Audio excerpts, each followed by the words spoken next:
Good afternoon. I'm Reverend Barbara Schreiner Trudell, affectionately called Rev B. Welcome to Joy with Rev B on the New Thought Media Network. Joy is my acronym for just one you. And I believe the path to joy comes from accepting our true, authentic self and living from that place. So, what I'd like to do to begin today is to start with the land acknowledgement.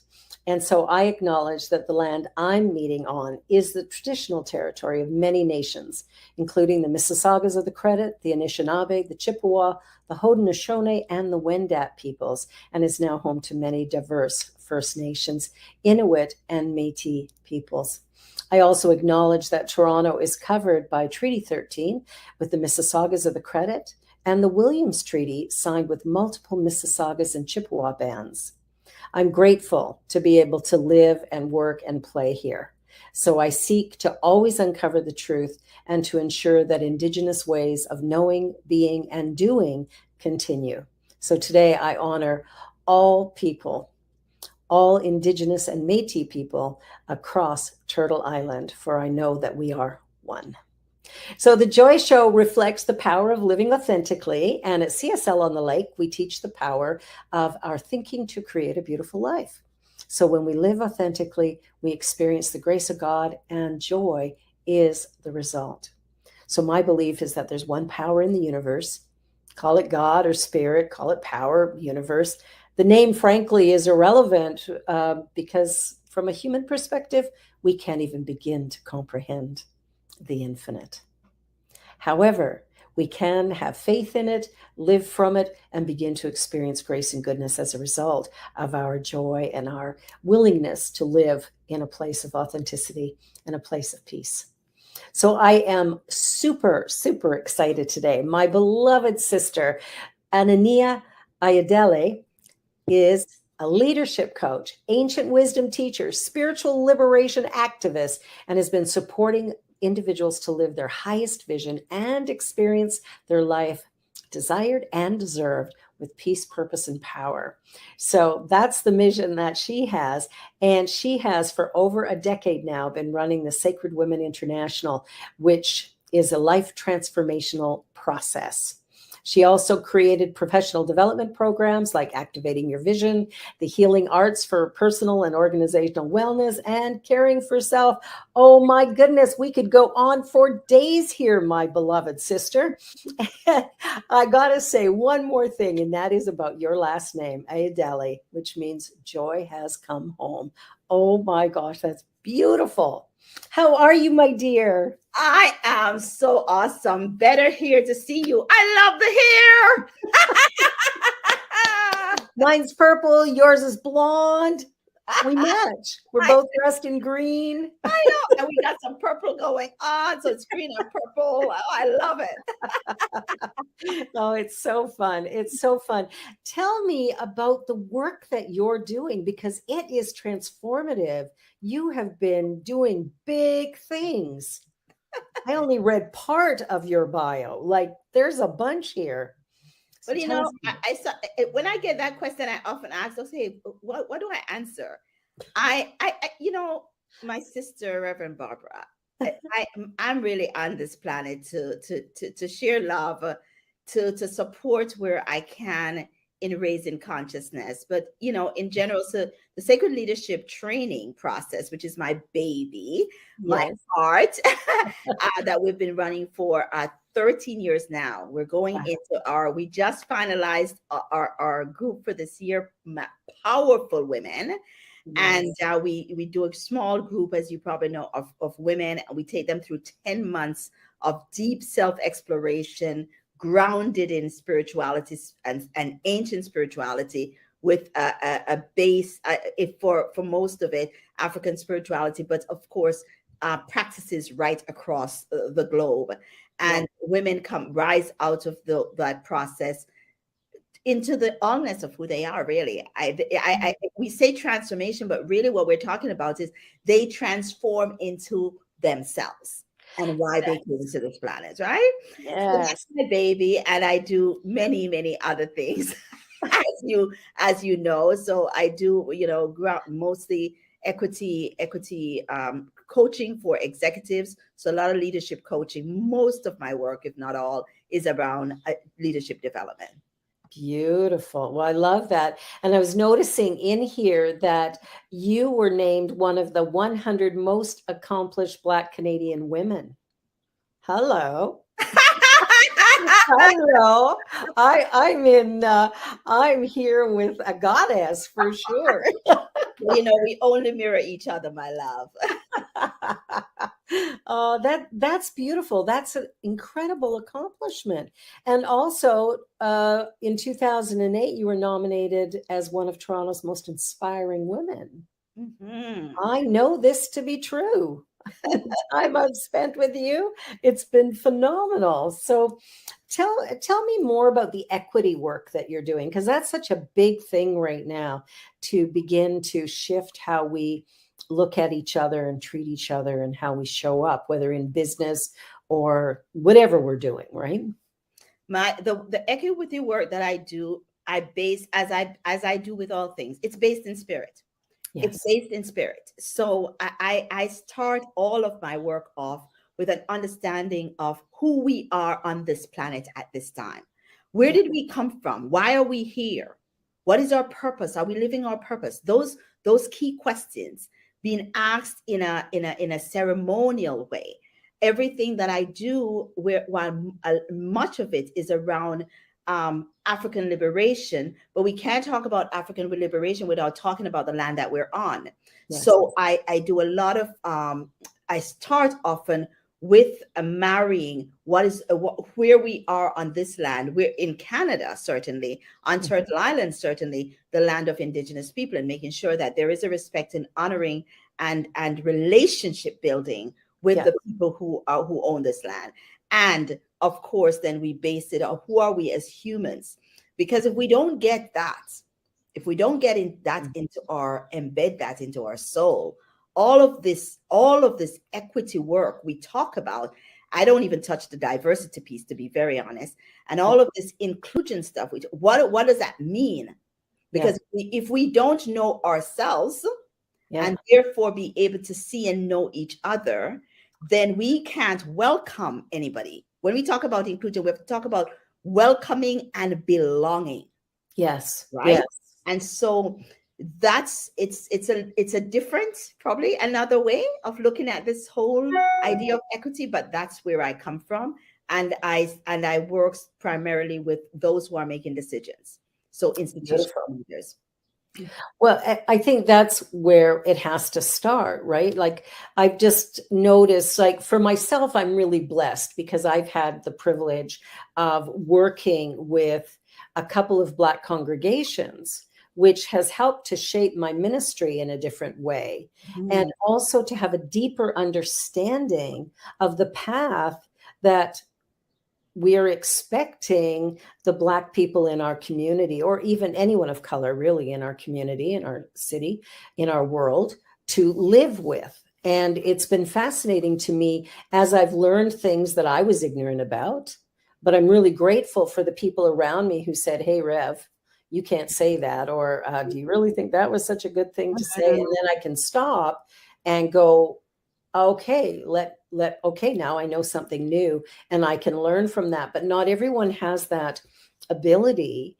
And as white people, given the privilege that we have, there's so many who are not willing to give up any bit of that, or what they think they have to give up. But I think there's nothing to give up. I think collaboration, cooperation, community building actually enhances all life everywhere for all of us. But I agree, if I don't know me, how could I possibly know you?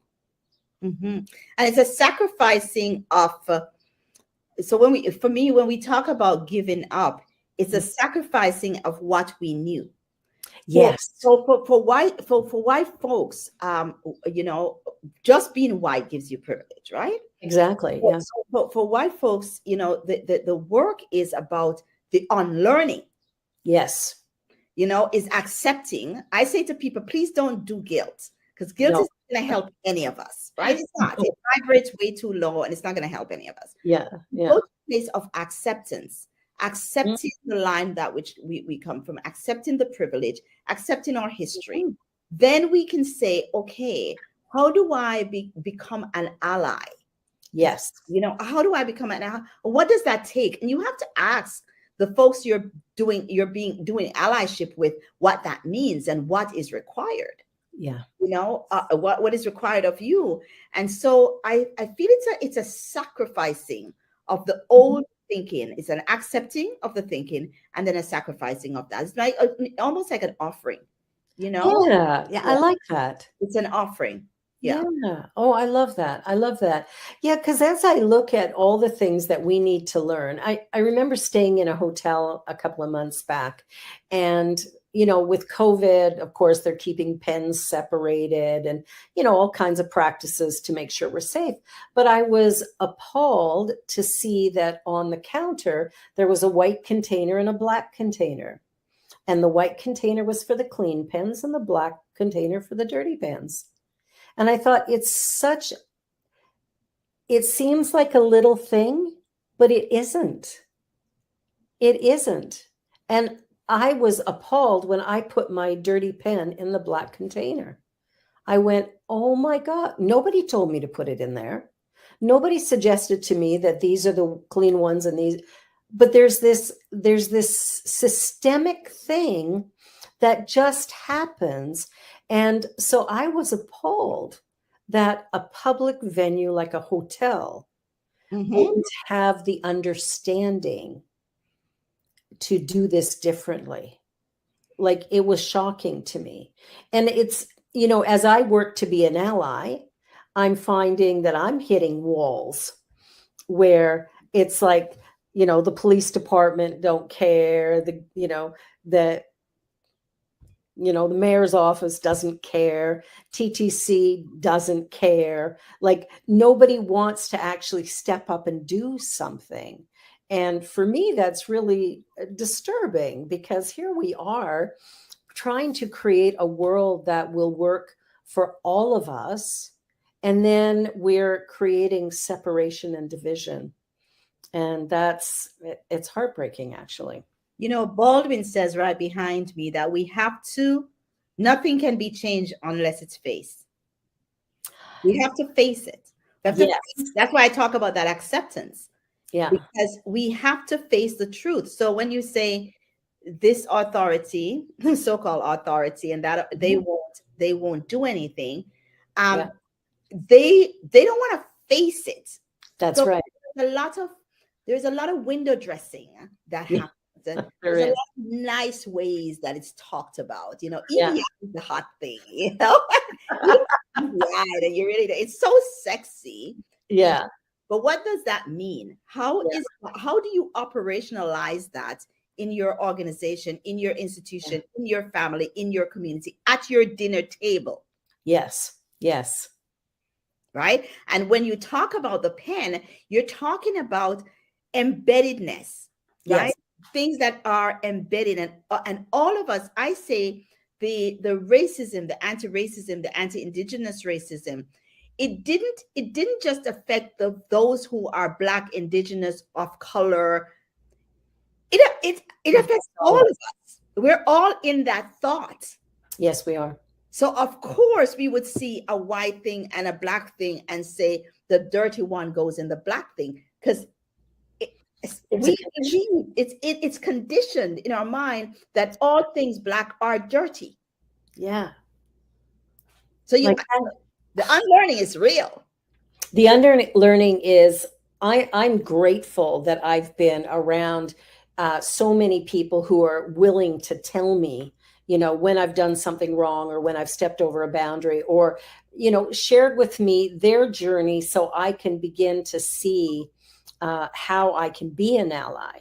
But I have to look at my own racism. I have to be willing to accept I'm born in a white city to white parents, lived in a white neighborhood. I never knew a Black person till I was 20. Right. So it's like, where was my racism? Well, it wasn't obvious to Blacks or Asian. Where it was obvious was to Indigenous, Mm. because that's who we had that we could point and go, oh, look at them. right? And I remember my dad saying to me, "Oh, drunken Indians."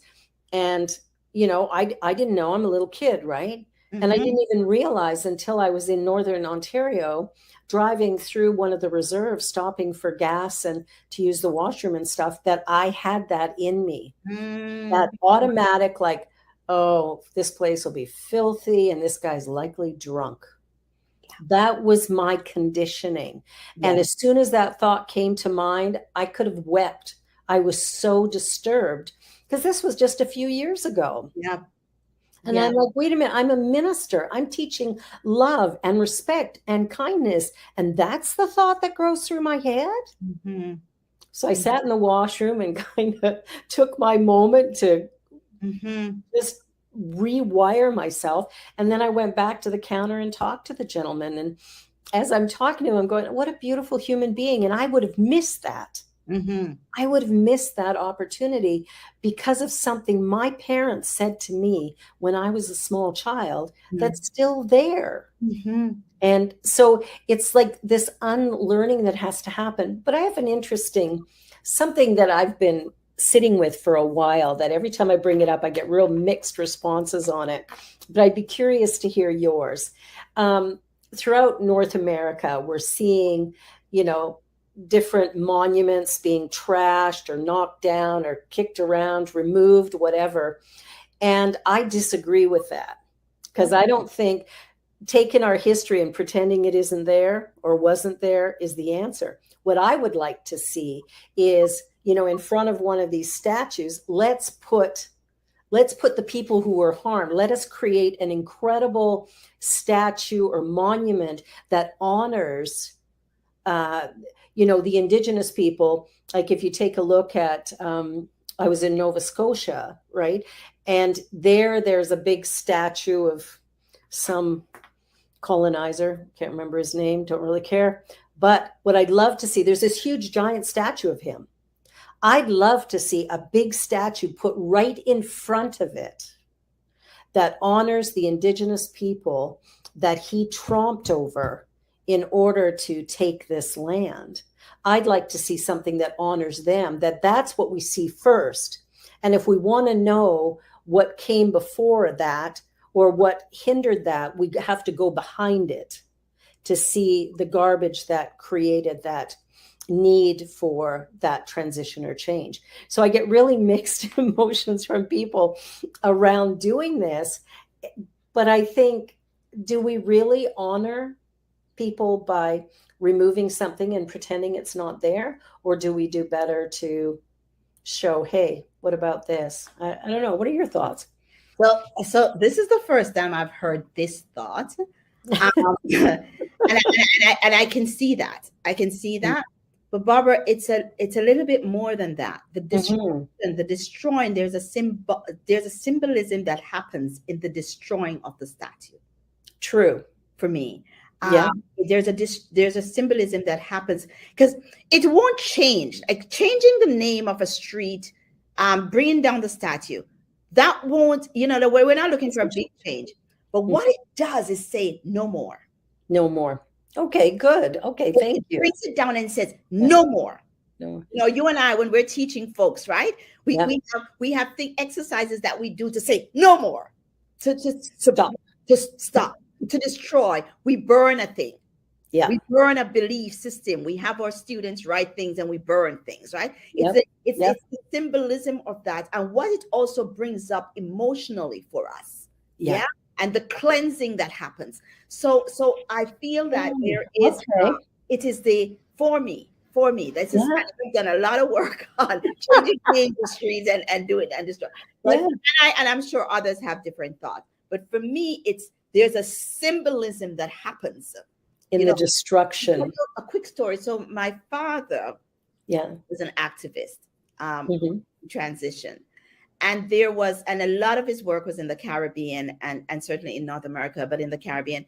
And there was a statue. There was a hero that Jamaica has, Cudgel.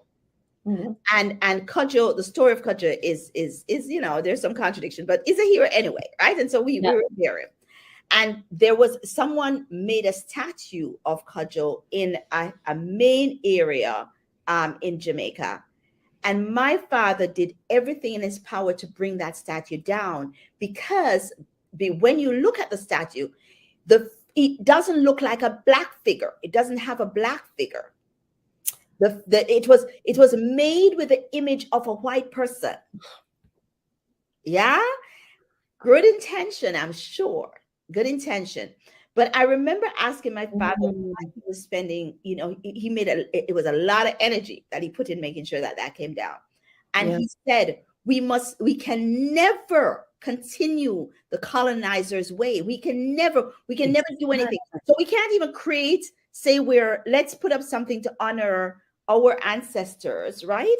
But then we make it into the image of the white folks, because that goes back to even the way our people had to hide our spiritual practices. Right. Yes. Behind the Catholic faith and the Catholic practices. And so we see the image of Aina-Nia looking like the Virgin Mary. So I remember my father explaining all of this to me. Yeah. And so it's the same thing. We don't need to do that anymore.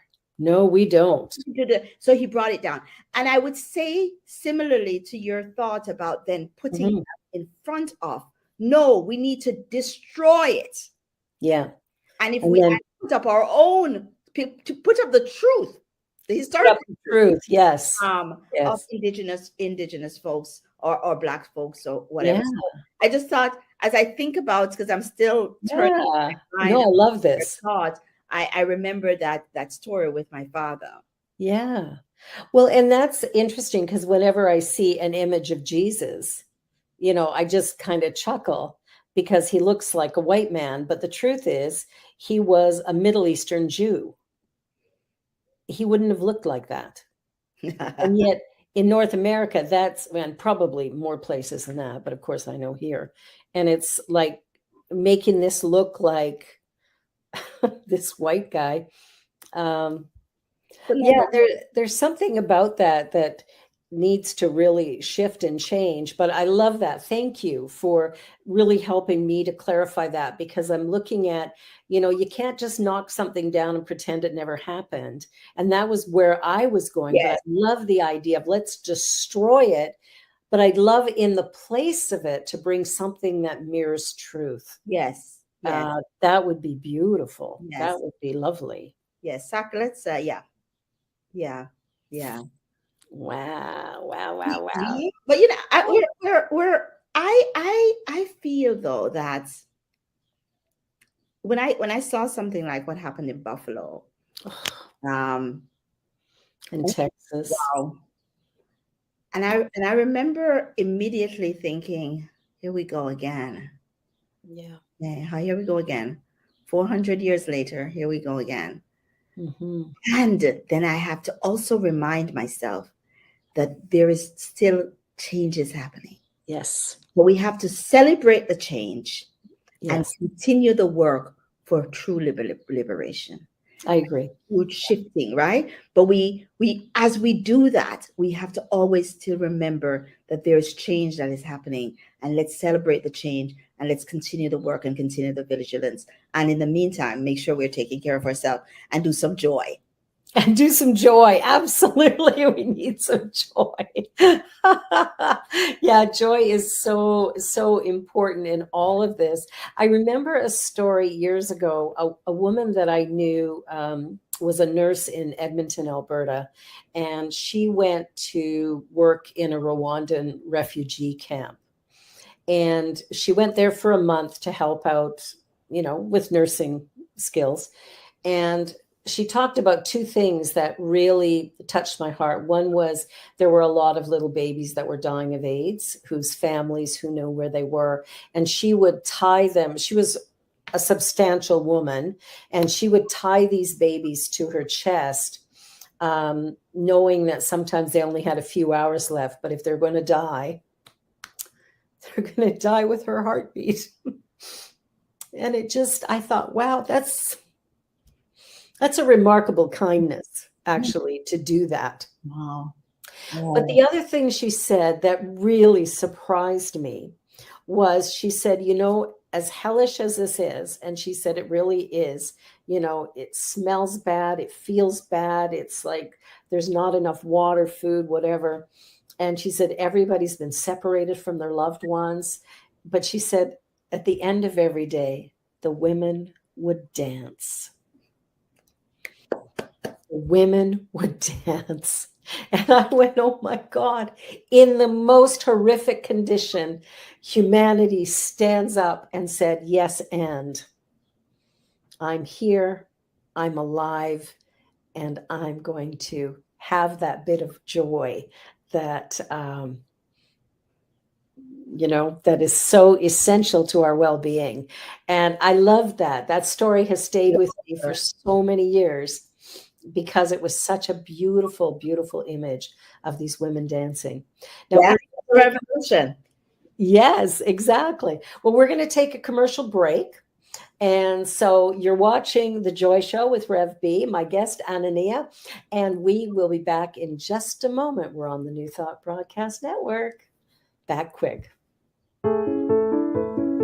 New Thought Media Network.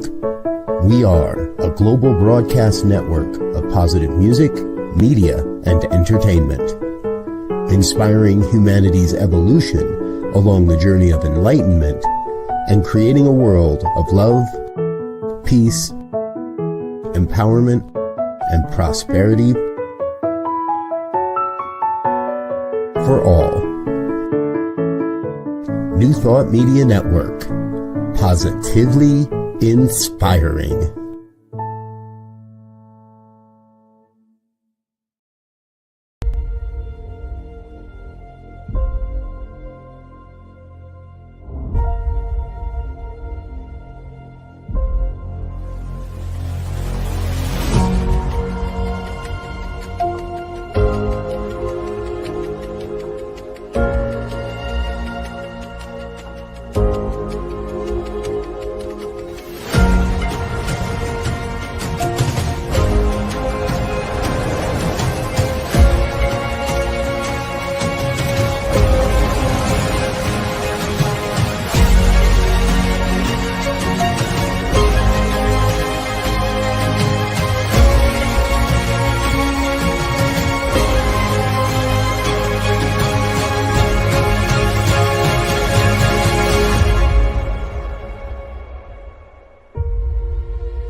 Well, welcome back. I'm here with my dear sister, Aina-Nia, and we have been talking about all kinds of things to do with equity and race relations and a world that's ready for major transformations. I don't know what for, but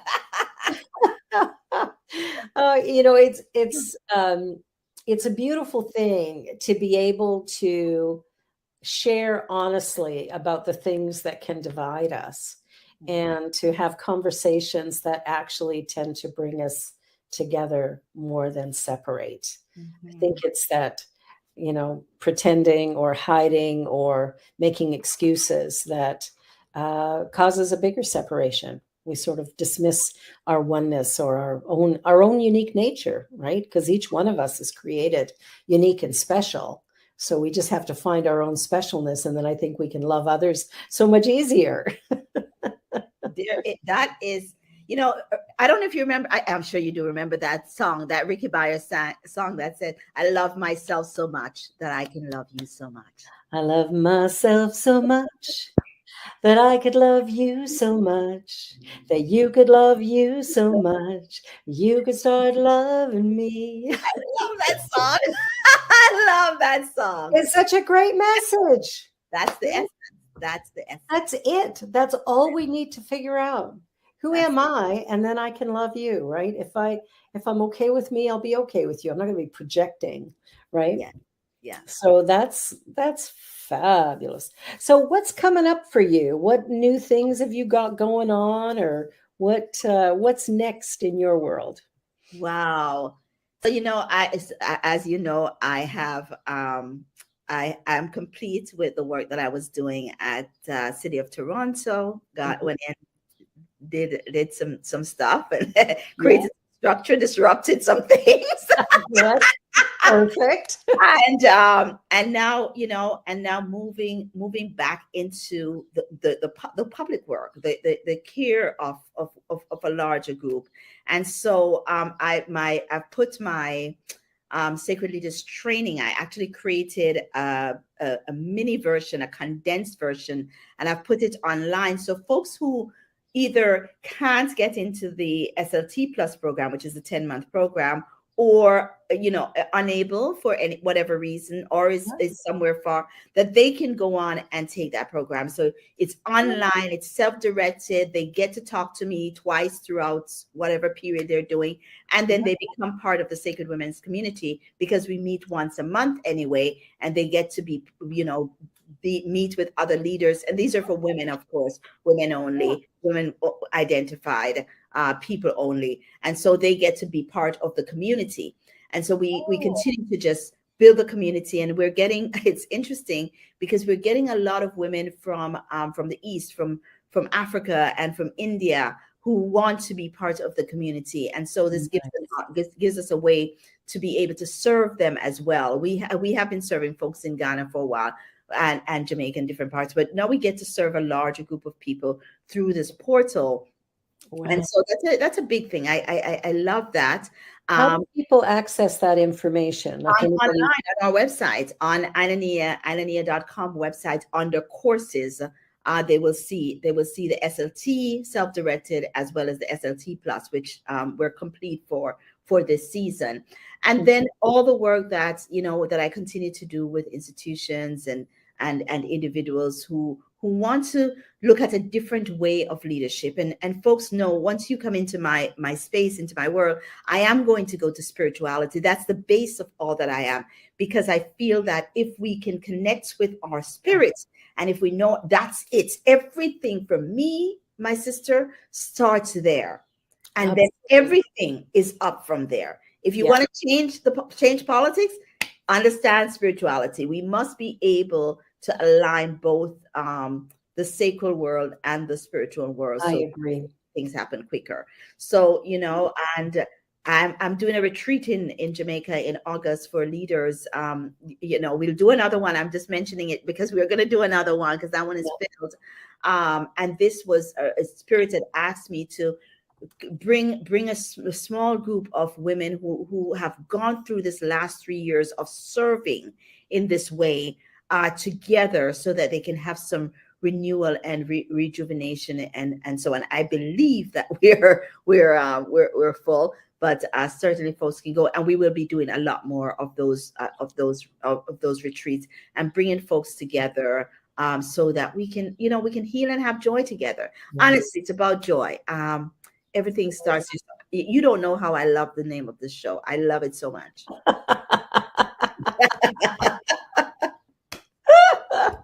Oh, that's so awesome. Well, it's been my focus for quite a long time to help people to understand that normal doesn't exist.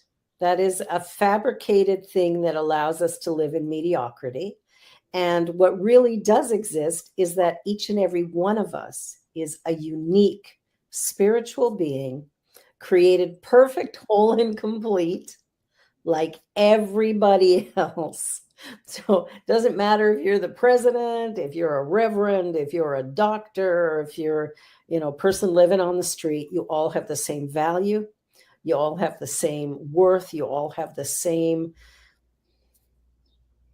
we are able, like when we can begin to accept ourselves as okay, we begin to create something different in our world, which is Mhm. really, really beautiful.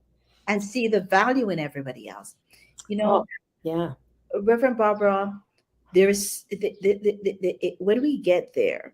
So when I think about, I travel a lot. So I'm, traveling in the Caribbean, and we see someone on the street, um, or a panhandler, or Mhm. whatever the situation is, Yeah. to see that person as valuable. Hmm. Often we go to the place of, and this is something I'm learning through my journey, right? Hmm. Often go to the place of, oh my goodness, oh poor them, oh my goodness, I've got to help them. Oh, well, you know what? This is their journey. This is Exactly. their journey, and they probably Mhm. have a thing or two to teach me. Guaranteed. When I was in the last time I was in Jamaica, we were in one of the rural parishes, and I saw this man, beautiful man, and he was climbing the coconut tree, and I realized he was stealing the coconuts. It was clear, right? He was stealing the coconuts, not his land, it's not his place. He was taking the coconut. And Yeah. so I said hi to him, and I said, so what are those coconuts going for? Because I know he was about to sell them, right? Yeah. And so he said, so he said to me, well, I know you might think I'm stealing the coconut, but the earth belongs to all of us. And therefore, this coconut belongs to me too. And he gave me this whole spiel. Then he sat with me. So we sat together and we had this amazing conversation. Yeah. And he was living on the streets. And he said he chose to live on the streets Yeah. because where he was, he didn't feel safe. Right. Right. Yeah. And so we had this whole conversation about safety. And in that, we talked for about a half an hour as he opened up a coconut and fed me. Nice. And of course, I gifted him. But we had an amazing conversation, me and that young man. Learned about his children, learned about his journey, and learned about what he has learned. Yeah. And in that moment, I remembered something I'd read a long time ago about putting our eyes on folks always in that divinity. Namaste. Namaste. I am because of you. Yes. To see the divinity of all people. And so for me, and I'm on the journey, right? Yeah. Yeah. Remove myself from this place of, oh my goodness, and the victim, and so to this is their journey. Mhm. What do I have to learn? Yes. You know? Yes. I And love that. that's the walk, I think, I agree. That's the walk. That's part of the walk anyway. Yeah. And one that I'm on for sure. Well, I know for myself as well. I remember years ago when I would, see people on the street and there was that, oh, poor them. And I, got out of that mode of sympathy, realizing it's not helpful. It's me looking at somebody as broken. And that's, I mean, that's in my mind, that's one of the most hateful things I could do is to view another human being as broken and flawed. Yeah. So it's seeing that divinity. And I think, when we look back over life itself and the things that we've done, everything in the world is done by people just like me and just like you, right? Like, that's the truth. And so when I can sit back and instead of judging, which sometimes is difficult. Yeah, very. You look at what happened in Buffalo, you look at what happened in Texas, you look at what's going on in Ukraine. And yeah, we can point fingers and we can put labels and we can decide, but we actually don't know anything. And That's so true. true, right? We That don't. is so true. Yeah. I mean, I can't know what's in your head, right? Why you decide to do one thing rather than another, unless I sit down and have a really good conversation with you. There's no way I'm going to know. I'm guessing. And one of the things I found a while ago, I don't know if you've heard of this, is the human library. Do you know the human library? Why is that familiar to me? I found out about it online. I was just opening up my email one day and it showed up. The human library is when two people sit across from one another, and one person tells their story without interruption. They just tell their story, and the other person receives it. And it's kind of like if you were in the library reading a book, the author wouldn't be chatting with you. The character in the book wouldn't be going, yeah, but it's like you read it and that's it, right? Here's the information. So I've had the ability to have some of these things happen in groups that I've been in. Oh man, it is so cool. It's the best thing on earth. You find out things about people you had no idea about. It's so rich. In And our it's tradition, we call it the ash ceremony. the ash ceremony. Yeah, we do the ash ceremony. So that's exactly it, right? It's Oh, the I love story without interruption, Yeah. right? And there's a whole ritual about it. I'm simplifying it, but there's a whole ritual about that. I want to do that with you. Yeah, let's do that. Let's do that. When we get together, I want to do that. We're having lunch soon. Let's We have lunch are.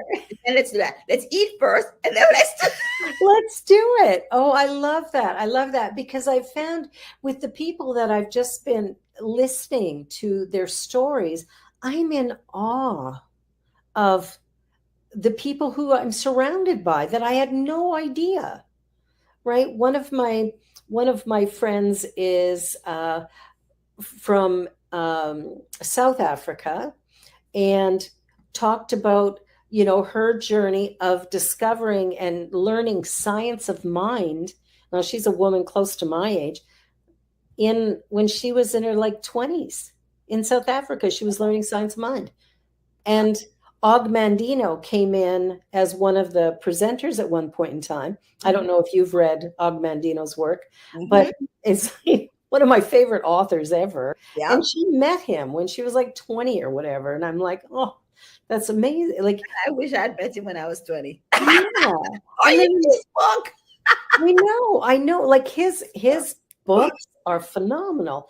And another woman that was also in that group where we had this, she talked about hitchhiking. This is a white woman who's now in her 70s. But at the time, and she was in her late teens and early 20s, she hitchhiked across Africa. Backpack and a thumb. Wow. And I'm like, wow, are you ever an interesting person? Wow. You hear stories because we look sometimes at people who are older and we go, oh, well, glad I'm not them. Or, we got these weird things. I don't want to be that old, or I don't want to be infirm, or whatever the case may be. But if we take a moment to sit and listen to the stories, all of a sudden we realize that, man, I want to have more conversations, especially with people my age and older, because a life has been lived. Yeah. And then it helps us to be present. Yes, it does. To just be present to that moment and having that conversation, just nothing else going on, because there's so much going on. Nothing else going on. Yeah. That just being present, just me and you right now having this conversation. Yeah, I know, it's beautiful. But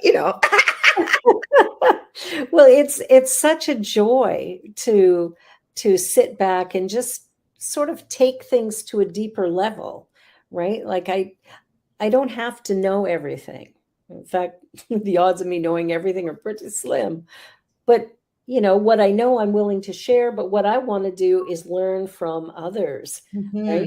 To discover what they know and how they feel about things. And so often we just make assumptions, right? You know what we say about assumptions?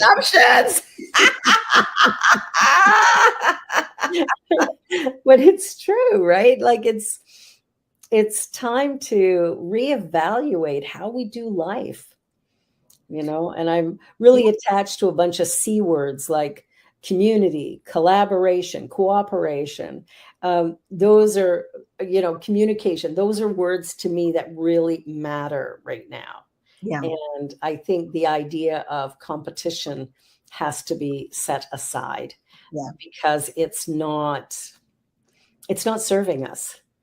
The root word for communication, for community, is communication.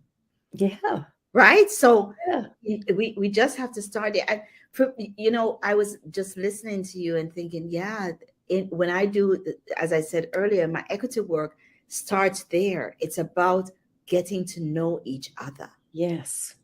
And Yeah. really being able to share, where did I come, where are my people from? Tell me some stories about you. Tell me some stories about Mhm. your people. Because the truth of the matter is, there probably is not that much difference between me and you, Guaranteed. Guaranteed. There's not that much difference between you and Yeah. me, even in the lack of privilege or privilege. Yeah. Yeah. There probably are some things that we can see that we have in common. Guaranteed. Yeah, guaranteed. And I think too that as we learn each other's stories, we can begin to have compassion for Mhm, each other, mhm. knowing that, yeah, I've had this hard experience, but this person's had this hard experience. And yeah, those experiences are different, but the trauma on the individual, on our psyche, is the same. It's like, trauma is trauma. And what traumatizes me might be different than what traumatizes you, but the trauma's there. And how do I heal that? And that's about really, I think, coming to terms with who I am. Mhm. And I just did a TikTok. I decided TikTok's a thing to do. Oh, really? I haven't gotten there yet. You're so much braver than me. It's so funny. I just started. Anyway, I put one up yesterday and it was like, I don't care what they told you. I'm telling you, you are unique and special. Oh, Don't forget it. oh, I love it. Is that what the TikTok is? Just Mhm. bite-sized messages? Oh Just my little goodness. tiny, I like love you can it. take clips out of stuff you've already created, or just I love yesterday. it. Yeah, I I just love it. created that one. I've got a few up, but that's the one I did yesterday that I love it, it. yeah, And that's so much fun. I just want to do things that's fun. yeah, and TikTok is all about that, I right? love it. So do you do a face thing? Is that what happens? You do a face thing, and okay. Yeah, it's like, you can get on there and go, hey, just gonna go have lunch now. I mean, that's probably what a lot of them are, but they have a whole set of spiritual ones and different speakers from around the world who've just taken clips, because I think it's a maximum of 5 minutes on any of these. Most of the ones I've put up are a minute or less, Ah, right? They're quick. They're quick, now quick, quick. you're gonna get me looking at this. My children are gonna be so happy. Both my son and my daughter are my communication and marketing people. I'm a Oh, really bad client for them because they want me to do all these things, and I keep saying no. No, but I have ventured into some stuff. So if I ever tell them I'm going to do TikTok, they would be on top of the world. well, take a look at mine is CSL on the lake, right? It's Okay, not, yeah, okay, CSL on the lake. I'll Um, write that down. take a look. I only have 4 or 5 up now. I just started this week, I love but it. I you love know, it. yeah, and it's what I realized is I've created all sorts of content, and all I have to do is, like, even from this show, I can take one little piece out of it and post that, and it doesn't. It takes me a couple of minutes to edit it in iMovie. That's all. Oh, I love it. Yeah, We need more of that though. yeah, We need when there is yes. so much chaos. And I think we're Mhm. in a time of eruption, which is not a bad thing. But there's Yeah, so much of that happening that we've got to fill our souls with, you're important. Yeah. absolutely. Yeah. Yeah, having somebody say to you, you know what, just the way you are, with every mistake you've ever made, Mhm. you are perfect, whole, and complete. Just the way you are. I choose to love you just the way you are. Do you remember the first time that somebody said that to you? Because I remember. Yeah. I remember being in grade 10 and having excruciatingly low self-esteem. And my teacher, my social studies teacher, Carolyn Baxter, she saw me and Mhm. she believed in me. Mhm. And it was so strange because I didn't see myself that way. I didn't see myself as valuable or worthwhile or anything. And later on, years later, because she was quite young, she she was teaching at a really young age, but she became a good friend of mine years later and died actually just before Pierre and I got married. But she was a life changer for me Yeah. and for many teenagers. Actually, she taught high school for years, and Mhm. speaking gigs and stuff like that. But she was the first person who actually saw me. And even with all my bad habits and mouthiness and whatever else I was doing as a teenager, she saw through all of that and just chose to accept me as I was. Mhm. And that had never happened before. It's a life changing. It's Yeah. life changing.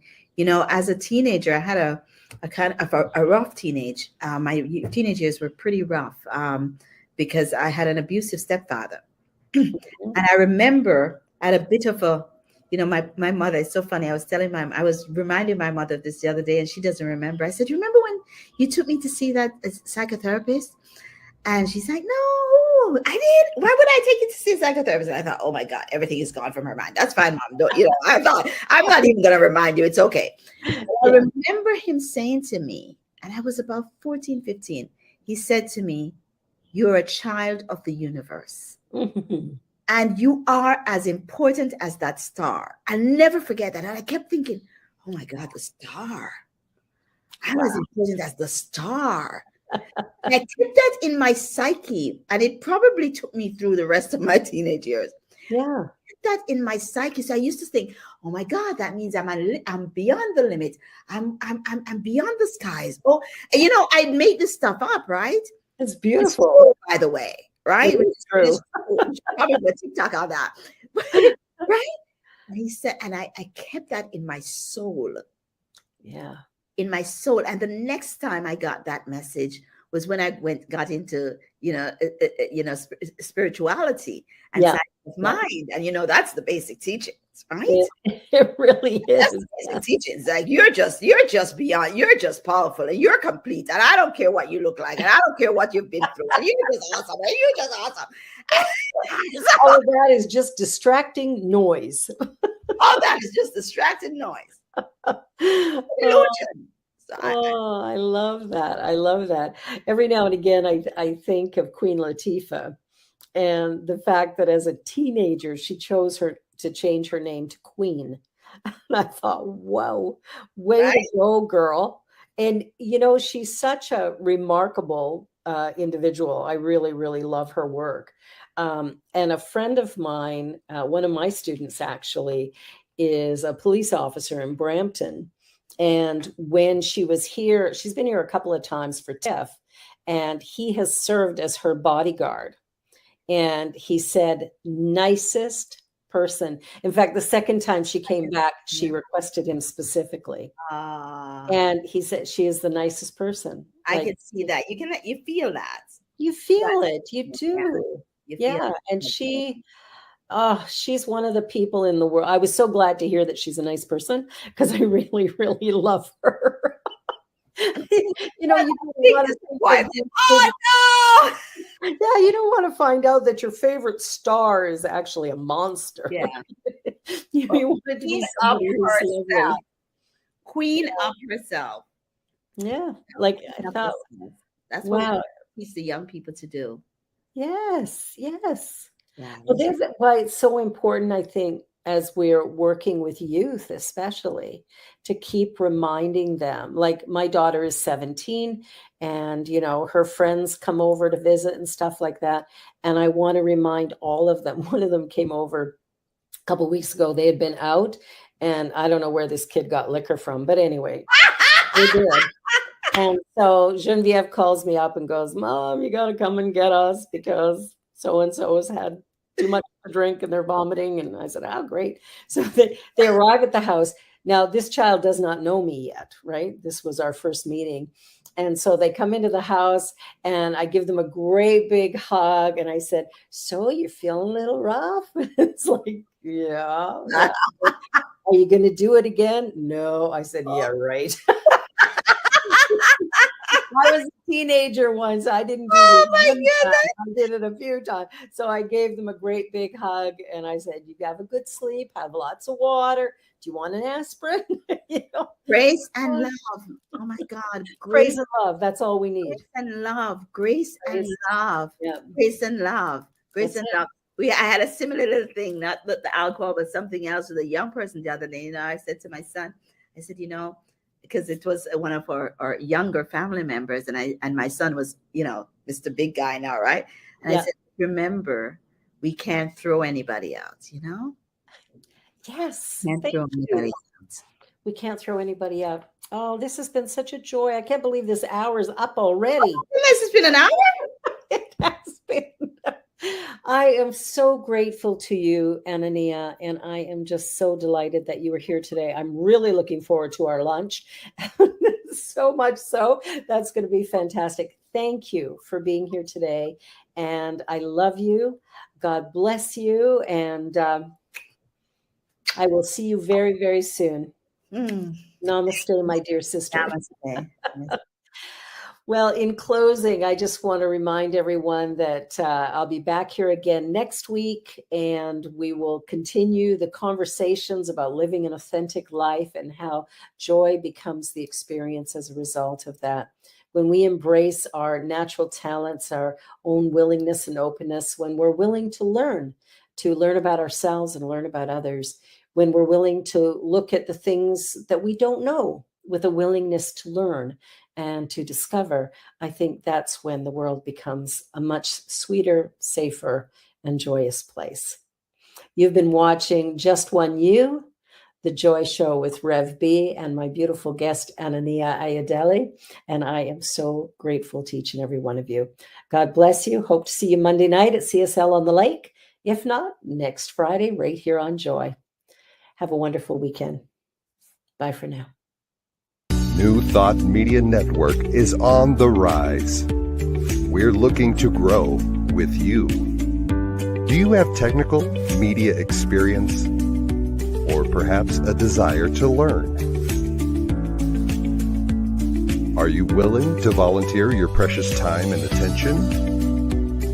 We share this message to benefit all. If you possess a computer with a camera and a microphone, we will share our knowledge with you. Behind the scenes or being the star, let us bless our one. Contact us at info@ntmedia.org.